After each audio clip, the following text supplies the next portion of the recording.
Welcome back to Steel Bear Academy. My name is Jonathan, and I'm here to show you the Smith Wesson Model 686.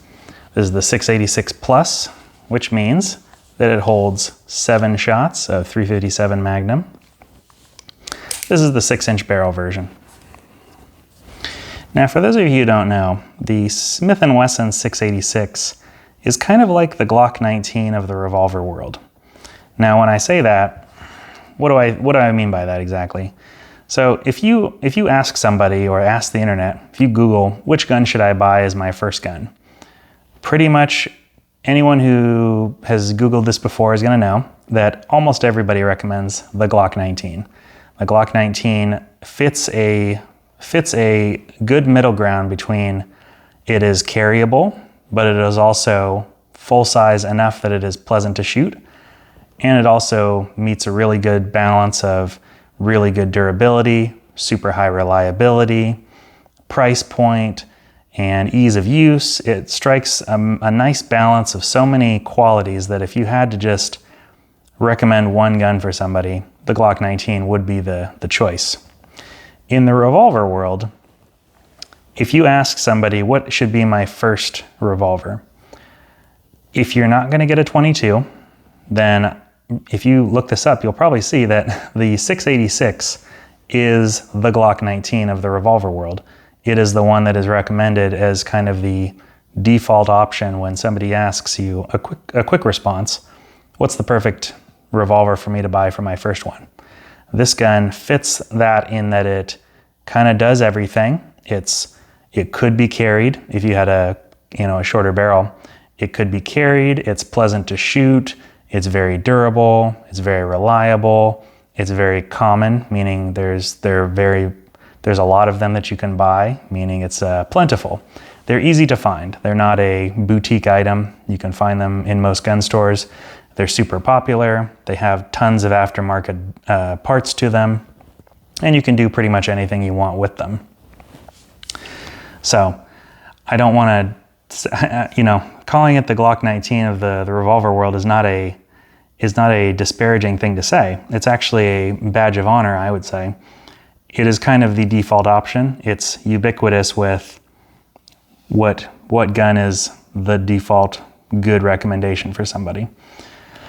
And I totally agree. I think that the Smith Wesson 686 is a fantastic gun in almost every category. The only thing that it loses out on is capacity, which is the default reason for revolvers. Revolvers just hold less rounds than semi-autos as a general rule. They can't be reloaded as quickly, etc. Those are more specific to revolvers, not specific to this gun. But let's kind of go over some of the main features of this gun. Probably the defining feature is the caliber. When you pick revolvers, if you're looking for like a self-defense focused revolver, it's almost certainly going to be in .38 Special or .357 Magnum. So if you take a look on the side here, .357 Magnum is the caliber for this gun. For those of you who don't know, in a revolver, if you have a gun chambered for .357 Magnum, which is on the right, you can also shoot the lighter loaded and less recoiling .38 Special, which is this on the left here. This round on the left. So you see that the casing, the shiny silver part, is a little shorter on the Special. So what that means is that if I was going to chamber this round in this gun, it's going to fit, obviously. This round will also fit. However, if I reversed it, if I had a gun that was only chambered in .38 Special, I would not be able to put the Magnum into that gun. For example, this gun is a .38 Special. That one fits. The Magnum does not. It doesn't allow it to close. Hopefully you can see that. So the Magnum is partly the reason for the longer casing is mostly for safety reasons. You could probably fit enough powder into the Special to make it a Magnum nowadays, but I'm not exactly sure. I don't know a whole lot about reloading, but the .38 Special, despite its longer than 9mm casing, is actually lower powered. So, it's deceptive how long that casing is, but the Magnum is quite a thumper. It's got some recoil for sure, and people really love that caliber. And it's got a lot of good qualities to it. You have a very large spread of potential loadings that you can do. So if you're somebody who's brand new to guns, for example, or if you're taking somebody out who's brand new to guns, you can give them really, really light loaded 38 special, sometimes called cowboy loads, or just regular old target 38 special. And it's gonna have very, very pleasant recoil, assuming that you're shooting out of this gun. This gun is a very heavy gun, so it's all stainless steel. It's all made of stainless steel all throughout. No polymer except for the sights, perhaps. I think these are made of polymer. Just the sights, really. But other than that, it's all stainless steel. And it's a hefty gun, no doubt. But that heft is really nice for soaking up recoil. So you have tons of options in terms of how you want to shoot this gun. You can have the really, really light target 38s, all the way up to the very powerful, by handgun standards, 357 Magnum, pretty darn hot. The Magnum is it's quite a powerful handgun caliber. You've got different barrel options for the 686. So currently, as far as the catalog goes right now, you can get 7-inch, 6-inch, 5-inch if you count other varieties, and you can also get a 5-inch basically in this configuration, but there's many types of configurations of this gun. So fluted cylinders, different slab side barrels, different types of cuts on the bottom here to have different underlug. But this is the main configuration. And then there's different barrel lengths basically. So back to what I was saying, 7-inch, 6-inch, 5-inch, 4-inch, 3-inch, 2.5-inch are all the barrel lengths that you can get. So with the 2.5-inch, that is a gun that is really designed to be carried. It's a snub nose revolver, as we say, which is much more similar to one of these guns. This gun is designed to be carried. The shorter barrel means that it's not going to print as bad out the bottom of your holster. It's going to be quicker to get out of a holster, and it's lighter weight, which is important for a concealed carry gun. However, the shorter barrel length will hurt shootability. It's going to be harder to shoot a shorter barrel length gun because of the shorter sight radius, the distance between the rear and front sight. So the nice thing about the 686 is it's super flexible. You can buy whichever version you want to get. If you wanted to get a blued version, so all 686s are stainless steel, and that's usually what the 6 in front of a Smith Wesson model name means. For example, this is a 637. There is another gun called a Model 37 that is blue.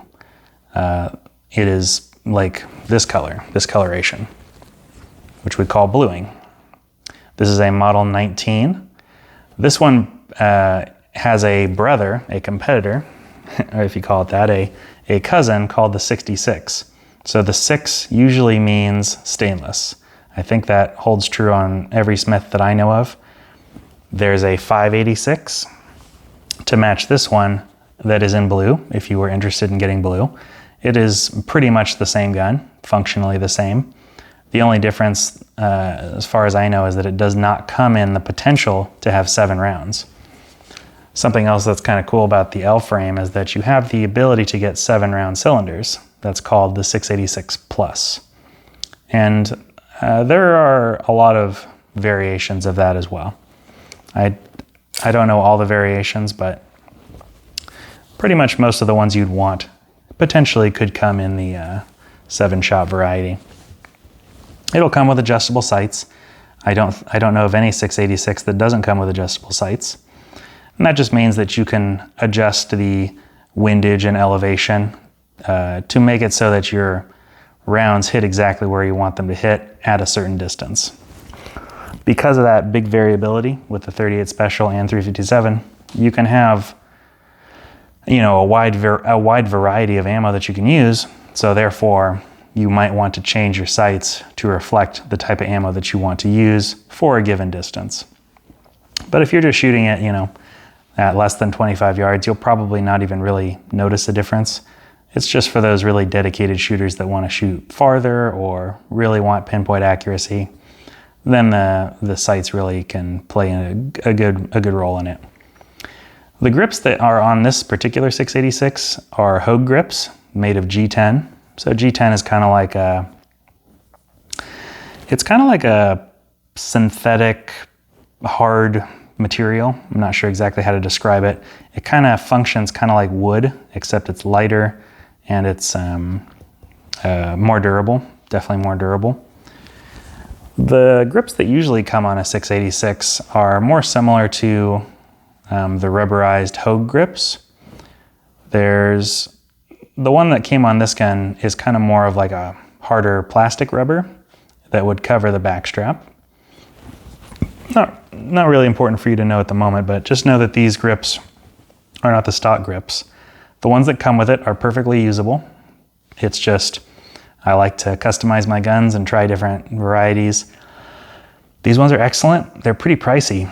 And honestly, I think the rubberized Hogue ones, this is called the square butt conversion grips. So normally there's a rounded, this is called a round butt. All these guns are actually called round butts. So when you get into Smith & Wesson revolvers, lots of older L-framed and K-framed guns were what they called a square butt revolver. Perhaps most visible on this. So that you can see the back strap here kind of curves down like this. This is called a round butt. Back in the day, the square butt kind of jutted straight out like this. And what it would do in effect is make it so that most of the grips are kind of like this, where they kind of jut out like that. And this piece here is nice because it rests against the meat of your hand back here, but it's not as easy to conceal. So you can still get grips that are round butt to square butt conversions. So this is a round butt grip, but it looks like a square butt. Same thing applies to pretty much all these grips actually. This is a square butt conversion, still a round butt like this. And same thing on here. This is a round butt gun, but it kind of juts out like a square butt. So I find that these are the most comfortable of all the grips that I have tested, and I like these ones the best for sure. I kind of give scores to guns in terms of how you should rate them, I think. So for me, I like to talk about shootability. Shootability for me is how much do I enjoy shooting the gun? Is it pleasant, etc. I would give this gun, the 686, I'd probably give it a 10 out of 10 in terms of shootability. It is, especially in the 6-inch barrel, even with full power magnum loads, the 6-inch barrel 686 just soaks them up like they're nothing. It feels very pleasant to shoot. It's just a nice little, very nice, very soft in your hands. You could shoot them all day long. For my next category is carryability. I would give the 686 like a 3 in carryability. By the way, these scores are based on all guns, not just comparing it to like itself or a specific other gun. I'm rating it in terms of all the guns that I've ever shot, where does it rank amongst them. In terms of carryability, I'd give it a 3.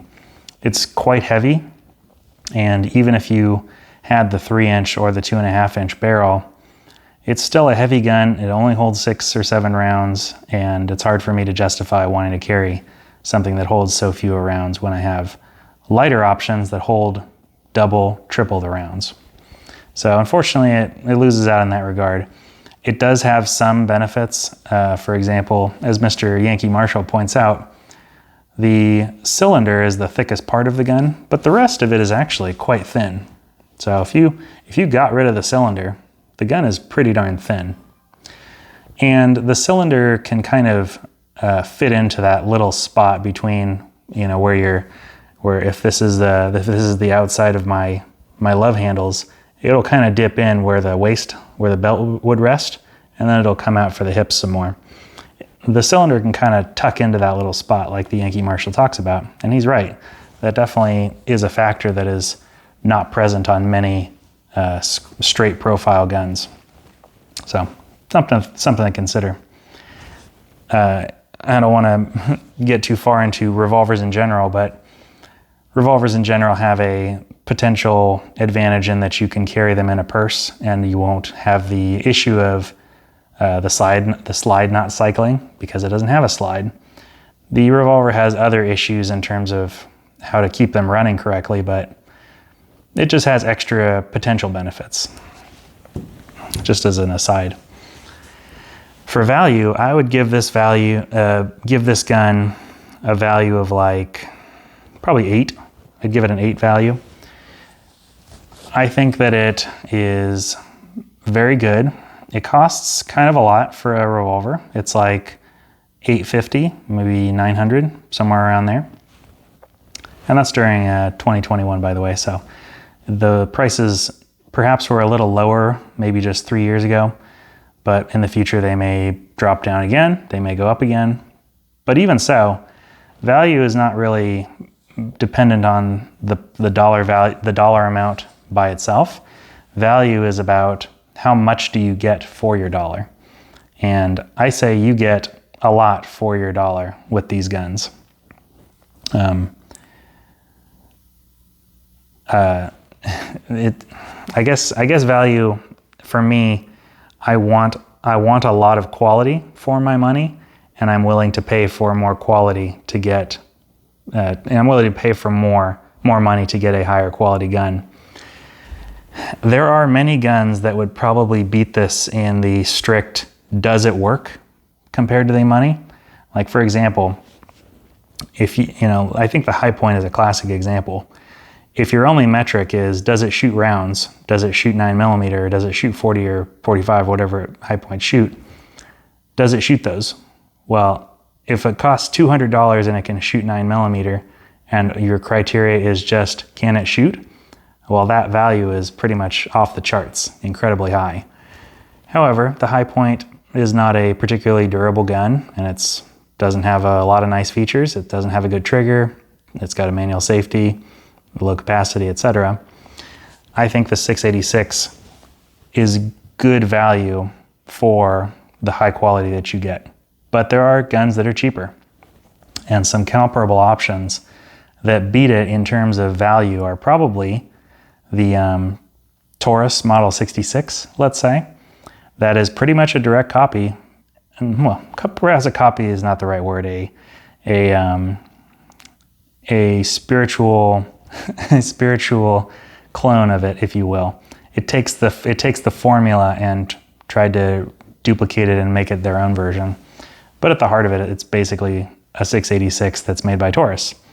And that gun comes in less money. However, I don't think it can compete in terms of the quality.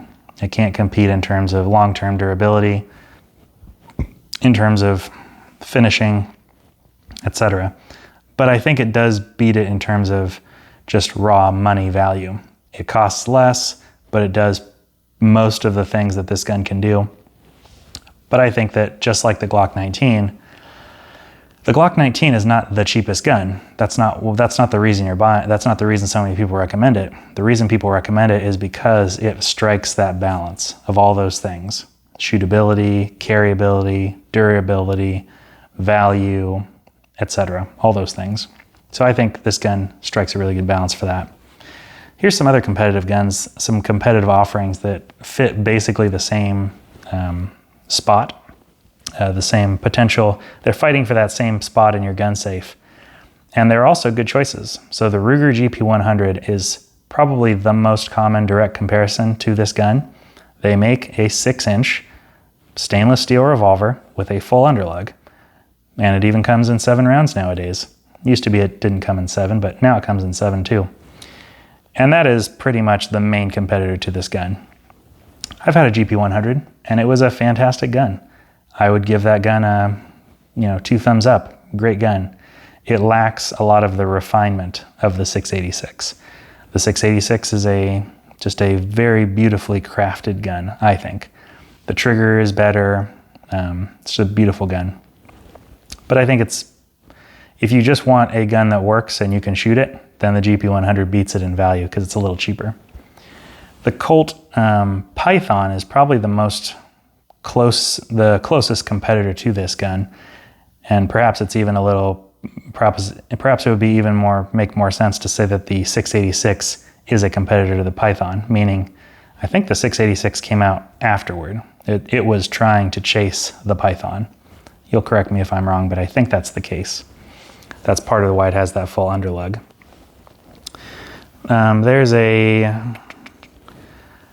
I don't think there's a Kimber offering, but I think that's pretty much all the full-size revolvers that I'm aware of.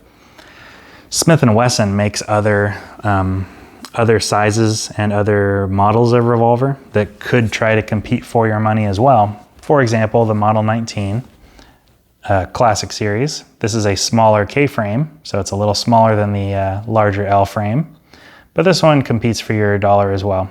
It's similar with the 4-inch barrel. It's a similar price point. It's a similar offering. There's also the N frame guns, meaning N like Nancy. Those are even larger than this gun. Those can shoot.